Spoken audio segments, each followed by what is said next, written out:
नमस्कार, मैं जनवक्ता श्री ओम गौतम। भारत का एक बहुत बड़ा वकील कहा जाता है, नाम है कपिल सिब्बल। कपिल सिब्बल सुप्रीम कोर्ट और हाई कोर्ट में अपने कुतर्कों के लिए भी जाना जाता है और उस कोर्ट से बाहर, चाहे संसद हो या दूसरी अन्य जगह हो, वहां भी वो अपने बेसिर पैर के तर्कों या फिर सिद्धांतों के लिए भी जाना जाता है। जब देश में 2G घोटाला हुआ था तो इसी सिब्बल ने पार्लियामेंट में कहा था कि जीरो लॉस हुआ है, ये जीरो लॉस है, कहीं कोई पैसा नहीं डूबा है। उसी तरीके से उन्हें कोयला घोटाले में भी कहा था कि जीरो लॉस हुआ है, लेकिन बाद में जो CAG की रिपोर्ट थी उसमें साफ हो गया था कि लाखों करोड़ रुपए का चूना लगाया गया था देश के खजाने को। अब सिब्बल ने एक नया, या फिर कहें कि अपने पुराने आका के बेटे को लॉन्च करने का, उसका बचाव करने का एक नया सिद्धांत दे दिया है।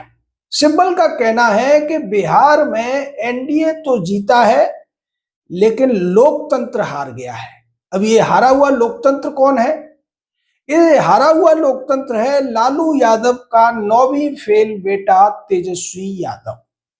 क्योंकि अगर NDA जीता है, नीतीश कुमार की सरकार वहां जीती है, तो हार तो लालू यादव के बेटे के नेतृत्व में NDA गठबंधन के दलों की ही हुई है। तो क्या सिब्बल ये कहने की कोशिश कर रहा है कि जो लोकतंत्र है वो 9वीं फेल है?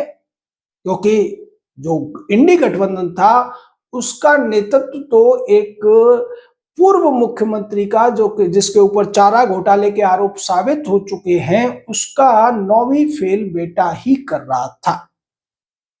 सिब्बल ने तमाम कुतर्क अपने इस कार्यक्रम में दिए।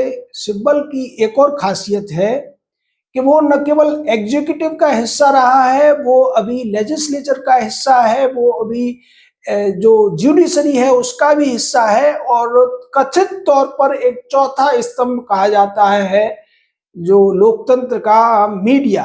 जबकि जो मीडिया है वो चौथा स्तंभ, उसको मानना कहीं से भी उचित नहीं है, क्योंकि मीडिया सरकारों के इशारों पर काम करता रहा है। इंदिरा राजीव के जमाने में खूब हमने देखा है। लेकिन फिर भी अगर उसे मान लें तो सिब्बल इकलौता ऐसा आदमी है जो इन चारों ही स्तंभों में पूरी तरीके से सक्रिय रहा है या है। पहले वो सरकार में भी था, वो लेजिस्लेचर यानी विधायिका में भी था, और जुडिशरी में तो वकील के तौर पर था ही। अब उसने अपना एक यूट्यूब चैनल बना रखा है, दिल से कपिल सिब्बल के नाम से। 2019 के चुनावों के समय इसने एक बड़ा टीवी चैनल भी खोला था, और बरखा दत्त के साथ मिलकर उस चैनल के माध्यम से इसने जो भारत के प्रधानमंत्री हैं नरेंद्र मोदी, उनको हराने के लिए भरपूर कोशिश की थी, लेकिन उसका चैनल फ्लॉप हो गया था। और बाद में बरखा दत्त ने कपिल सिब्बल पर तमाम आरोप लगाए थे कि उसने उसका आर्थिक और मानसिक शोषण किया है। वो मामला बाद में सेटलमेंट हो गया, इन लोगों के बीच में खूब झगड़ा हुआ, तो दूसरे जो लिबरल गैंग के लोग थे उन्होंने मामले को सुलह कराकर किसी तरीके से निपटवाया।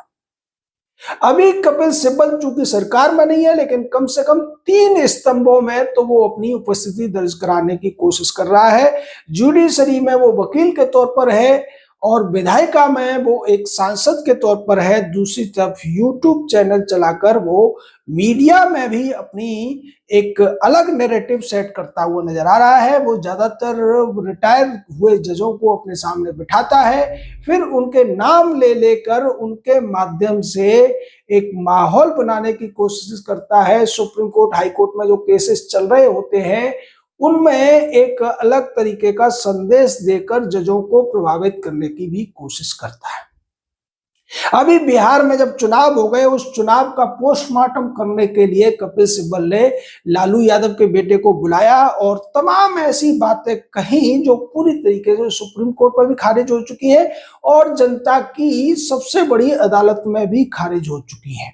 देखिए, ये जो कोर्ट सिस्टम है ये तो छोटा कोर्ट सिस्टम है, इसके ऊपर हमारे देश की जनता का जो अदालत है वो सबसे बड़ी अदालत है, क्योंकि भारत के संविधान में भारत की जनता को ही संप्रभु बताया गया है।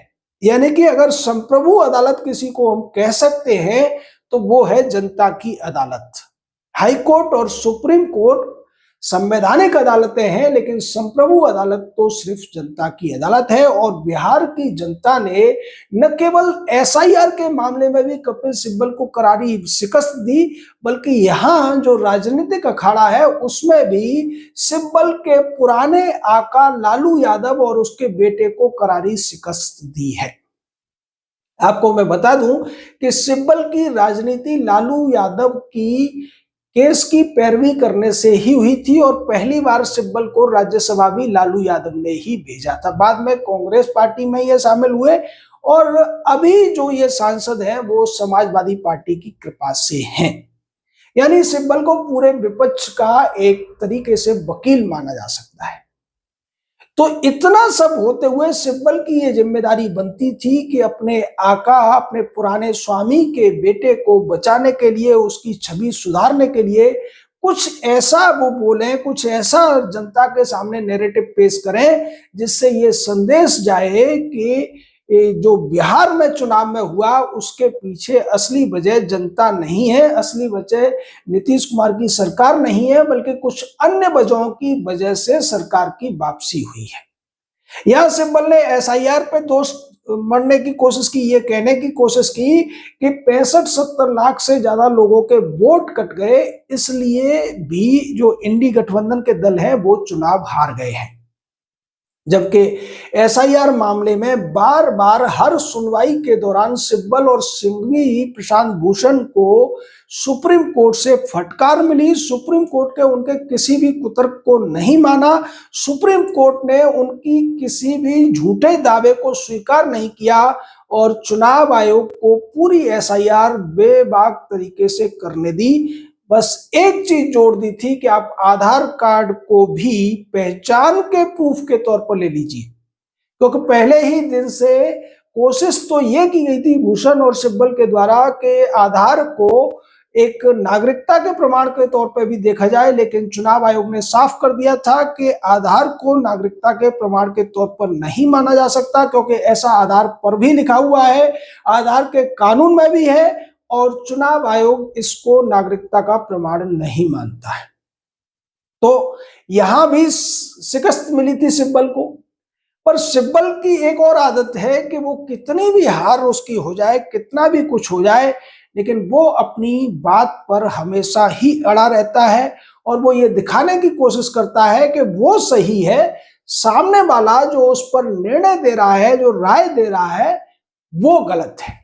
यही कुछ कहने की कोशिश की है सिब्बल ने अपने इस YouTube के कार्यक्रम में, जिसमें तेजस्वी की हार को उसने लोकतंत्र की हार बता दिया है, और बीजेपी की एनडीए की जीत को लोकतंत्र की हार की वजह से बताया है। उसे चुनाव आयोग पर भी आरोप मढ़ने की कोशिश की है। सिब्बल ने ये कहने की कोशिश की है, ये नैरेटिव बनाने की कोशिश की है कि एनडीए की जो वापसी हुई है बिहार में, उसके पीछे सबसे बड़ा कारण एसआईआर है। अगर एसआईआर के माध्यम से लोगों को उनके वोटों से वंचित नहीं किया जाता, तो फिर नीतीश कुमार की वापसी होना मुश्किल था। यही बात सिब्बल अब सुप्रीम कोर्ट में भी कहते हुए नजर आ रहे हैं। वो बंगाल सरकार की तरफ से वकील हैं, वो कभी तमिलनाडु सरकार की तरफ से वकील हो जाते हैं, कभी किसी सांसद की तरफ से वकील हो जाते हैं, और एसआईआर मुद्दे पर यह कहने की कोशिश कर रहे हैं कि इसके द्वारा पूरे देश में करोड़ों वोटों को काटने का काम किया जा रहा है। ये वही बात है जो कांग्रेस पार्टी के नेता और लोकसभा में विपक्ष के नेता प्रतिपक्ष जो है राहुल गांधी, वो कह रहे हैं दूसरे शब्दों में कि वोट चोरी हो रही है। राहुल गांधी और सिब्बल की बात में कोई अंतर नहीं है, सिर्फ शब्दों का अंतर है। सिब्बल उसको चोरी न बोलकर वोट काटना बोल रहे हैं, और राहुल गांधी उसको एक अमर्यादित शब्द चोरी के माध्यम से कहने की कोशिश कर रहे हैं। लेकिन राहुल और सिब्बल दोनों भूल जाते हैं कि जिस बैलेट पेपर की ये लोग इनडायरेक्टली मांग कर रहे हैं ईवीएम को हटाने के बाद में, उस बैलेट पेपर के माध्यम से वोटों की चोरी नहीं बल्कि खुलेआम डकैती हुआ करती थी, और ये होता था कांग्रेस पार्टी के राज में। इंदिरा के राज में, नेहरू के राज में और राजीव गांधी के राज में भी ये सब खूब हुआ था। सिब्बल और राहुल गांधी ऐसी बातों पर नहीं बोलते हैं। उनका शायद ये मानना है कि देश की जो जनता है वो अभी भी नासमझ है, उसको कोई जानकारी नहीं है, उसको न लोकतंत्र का पता है, न संवैधानिक अधिकारों का पता है। ये लोग ये मानकर चलते हैं कि जनता के सामने ये जो कुछ भी परोस देंगे, जनता उसे बड़ी आसानी से हजम कर जाएगी। लेकिन अब जमाना बदल गया है। अब जो तथाकथित चौथा स्तंभ था लोकतंत्र का, यानी मीडिया, उसका जो प्रभाव था पूरी तरह खत्म हो गया है। और अब वास्तविक स्तंभ के तौर पर सोशल मीडिया, यानी कि हर व्यक्ति आज पत्रकार है, हर व्यक्ति आज विचारक है, हर व्यक्ति आज श्रोता है।